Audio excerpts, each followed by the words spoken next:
one thing you need to know about me is that I'm a sensitive woman.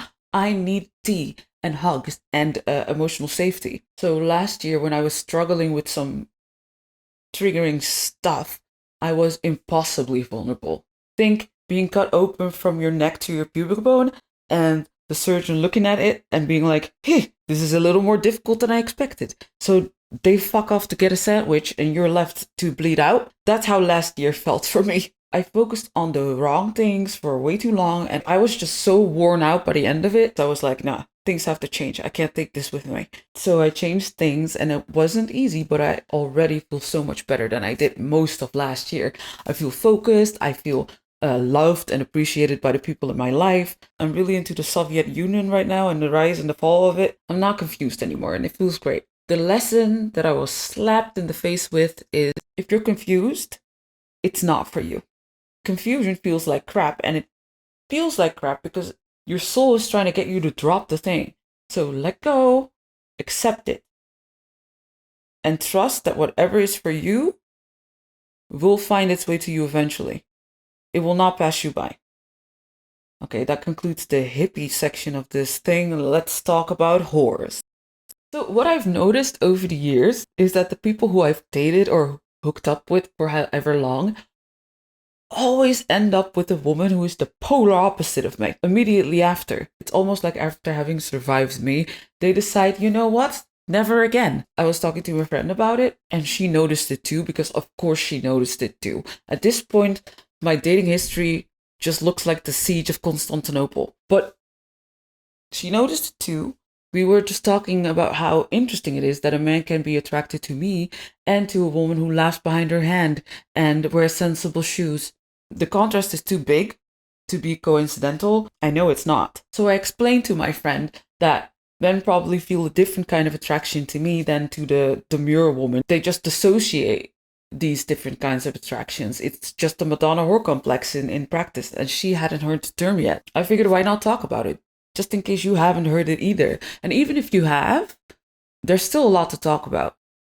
Freud, the guy that's obsessed with mothers, he came up with the Madonna-Whore complex. And it's when men are so threatened by female sexuality that they have to split women into two categories. The first one is the Madonna, the saintly mother, the honorable, respectable woman who only wears over-the-knee dresses and doesn't like sex. She has no sex appeal, and thus men don't look at her with a lustful eye. She's not like other girls. Or a woman is a whore, the type of woman who exudes sex and doesn't care if she does. She dresses in a way that shows off her body, and she has sexual experience and agency. She's for the streets. Here's the thing. Men with this complex can't feel completely sexually attracted to the woman they consider the Madonna because they respect her too much. They don't want to degrade her by hitting it from the back. He doesn't care if they have sex often or even at all, because that's not her role. Her role is to be this motherly, nurturing, comforting presence, and he doesn't feel comfortable sexualizing her, which makes him hide his sexual wishes from her. But he still has a drive, right, that needs to go somewhere. And this is where the whore comes in. The whore, he can have satisfying, disgusting sex with, because he doesn't respect her. She is so beneath him that he can unleash all his sexual aggression and desire and not feel bad about it. So the complex is built on the premise that only sexually desirable women are degradable and the respectable ones are virtuous and above feeling something so animalistic as sexual desire. Taking the A train to Pound Town can only happen with a fallen woman. You know, the type that wears a leather jacket sometimes. You've probably heard it before, or maybe you even said it yourself, that there's a difference between hot women and beautiful women. And it's this perceived split that influences everything. It influences part of our lives that we maybe didn't even think about. If you're a woman, have you ever felt flattered when a man called you a good woman or a wifey, or if you were considered one of the boys? Have you ever downplayed your femininity in a specific environment to be taken seriously? Or have you ever held back from having sex with someone because you didn't want to lose his respect? This is all just a complex in practice. Men and women have the exact same issue with merging dignity and female sexuality. It just manifests in different ways. It smells so good. Oh my god. For women, it manifests as being uncomfortable with being sexualized by their partner or feeling shameful about their lust. Or it can manifest as openly judging women, feeling better and more superior than anyone who wears a push-up bra. So if you didn't know already, I'm a professional pole dancer. And I'm spreading my legs in the internet left and right. I know that there are women who follow me just to feel that sweet high of ethical superiority.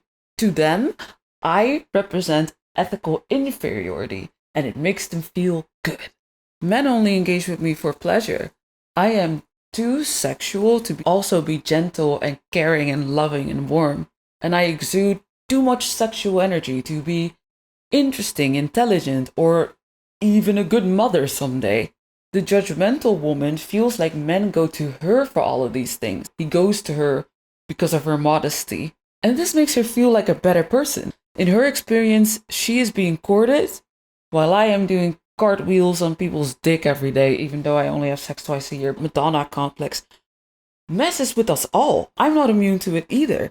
In me, it manifests also, but in an inverted way, where the modest woman judges other people. I have learned to judge myself. I'm very aware that every interaction I have with men ends up like the Battle of Stalingrad, because I'm not a wallflower who makes her own compote. I am loud and confident, and I've never felt the need to hide my femininity or downplay my sensuality. And because this complex is very real and we are all subconsciously aware of it, I know that being who I am disqualifies me in a way in this society. Because according to the complex, I am not the type of woman men love or commit to even. I'm the type they desire. And it's a line of thinking that doesn't bother me, I don't care. But sometimes something triggers me so intensely that I need to try and not believe that. But that's the thing, right? Female sexuality is only welcome as a service we provide. It's not treated like it's something that exists independently of male desire, because lesbians are a myth. Our sexuality is treated like an answer to a question. It's not treated like its own sentence. Everything about a woman has a purpose to serve. To me, it's very clear that our society rejects femininity, because I can see both men and women doing it. And I think it's because we inherently know that femininity is still the aesthetic of subordination. And you can see that like attitude toward female sexuality at any age. When 50 Shades of Grey just came out and women of all ages were enjoying it, they engaged with sexual literature, with erotica, and they are made fun of. Or women who write erotic fan fiction or enjoy reading it, and it's kind of like a laughing stock. It's almost like women's sexuality is only okay if it's reactionary. It has no right to exist by itself. And of course, we both have enough common sense to rise above this kind of thinking. But it's not about common sense. It's about how thoughts like these spread like a virus in our subconscious, even when we know better. That women have this complex sucks, but the reason for it is also pretty simple. Women are raised to base their self-worth on how useful they are to men. And it's this perceived value that influences how we think about ourselves and even how we treat others. It's the internalized male gaze that makes women evaluate themselves by these metrics. For men, it's a little more complicated. So according to Freud, the Madonna complex is something that happens when a man's emotional life gets intermingled with that of his mother. So the only way these men can show affection or relate to women is to do so like a child would do to his mother. So basically, he's not emotionally developed enough to relate to women that are not his mom. He romanticizes his mother, so he goes into the world and subconsciously looks for a woman who has the same emotional qualities as his mom or makes him feel like his mom did. The funny thing or the paradoxical thing is, it's exactly this method of choosing a partner that prevents him from enjoying sex with the woman he chose because she has qualities of his mother. Doesn't make any sense. So he goes out there, he looks for a woman who is like his mother, and then he can't have sex with her because she's like his mother. It can even be a reason for erectile dysfunction. The likeness feels great in emotional context, but in sexual context, it can feel kind of incestuous. The reason why these men can keep a boner for their wives, but bang every escort 2 ways from Sunday, is because the escort is not like their mommy. I'm not saying this is anyone's fault. And of course, we have a hard time marrying dignity and female sexuality because we live in a society that enforces us to keep those things apart. And even in our media landscape, if I can find it, I'll put the link down below, but I found a really long list with every movie that enforces the Madonna-Whore complex. It's so normal to think about women this way that it's a TV and movie trope. Porn enforces this too. It exacerbates this idea that sexual women are bad, that sexual women are only good for degrading. And this is all just my theory, okay? I just want to say this is just me, but I do think the MILF category of porn is a reflection of all of this. It basically eroticizes the fear that these Madonnas, these angelic housewives, can be whores too. That's my analysis. It takes that incestuous shame that men feel for the Madonnas and eroticizes it. It's surrounded by this air of naughtiness and taboo because of it. Shame can be very sexual too. You can eroticize the things that you're ashamed of. You know, like men with a really small penis who love being laughed at. It's a source of shame, but when you eroticize it, it becomes like a thing you have power over. And I feel like the MILF category is kind of that.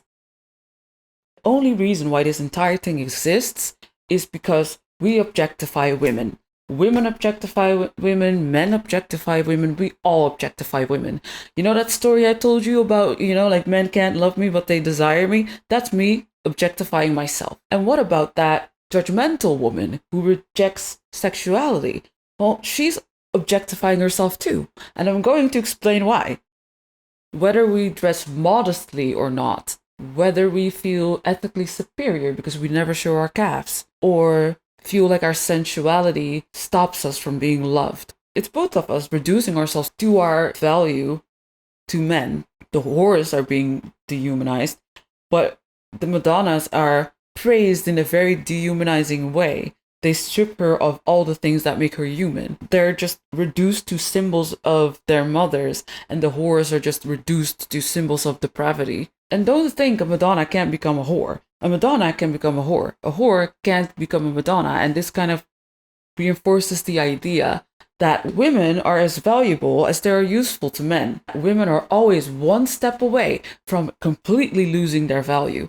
Whether she's seen as a Madonna or seen as a whore doesn't matter that much because we're all getting roundhouse kicked by patriarchy. And the whole categorization is often based on things women can't help.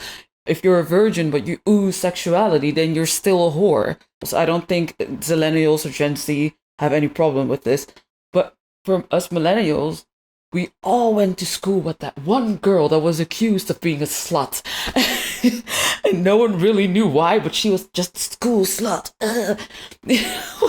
Meanwhile, she probably never had sex. She was being punished for being attractive. That still happens in the adult world. You are punished because a man is sexually attracted to you. All this complex is just another way to police female sexuality. And how about black women and trans women? They are sexualized so intensely that they are whores by default. Because like I said, whores can't become Madonnas, and therefore they're never automatically allotted the same softness and care as a Madonna. And because of this lack of respect, men feel entitled to unleash their sexual aggression on these women. So it's no coincidence that black and trans women are more often victims of violent crimes.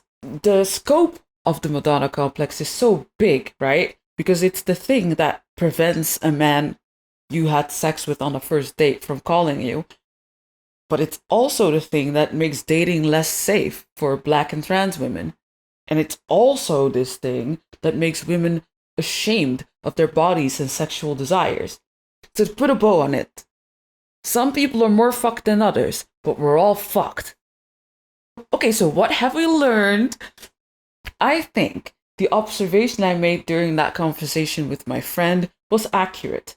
Madonna-Whore complex is real, and it has real consequences for our emotional, sexual, and even our professional lives. I do think that Gen Z and whatever the hell generation comes after that, they are better off. I really do think so. I really feel like because boys and girls are loved on the same, like with the same intensity, you might not have this anymore. I feel like millennials were the last boys to be policed in how much affection they showed or how much affection they were shown. And I think that also plays a role in this, right? In their inability to relate to other people in an emotionally mature way.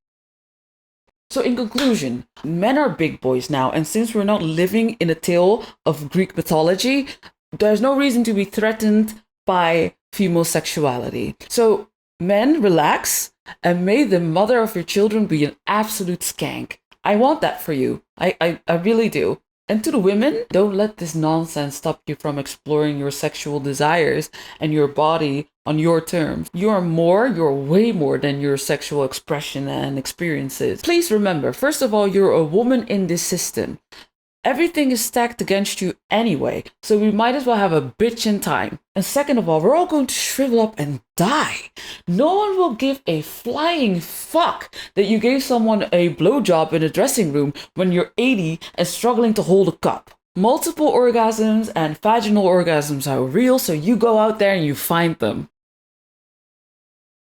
Run the Jewels has this song called Angel Duster, and there's this line in it that goes, "You want a whore in a white dress, I want a wife in a thong." I don't care what he meant, because I'm choosing to interpret it as a line that flips the dichotomy and celebrates female complexity. That's what it means now. I don't care. How do you feel? If you are aware of in what category you'd be, if you feel like you're being treated differently because of it, does it influence your dating life in any way? Yeah, let's just talk. I personally love that I have a MILF theory now. I have a MILF theory. Thanks for watching. Thanks for listening. And I'll see you in the next one. Bye.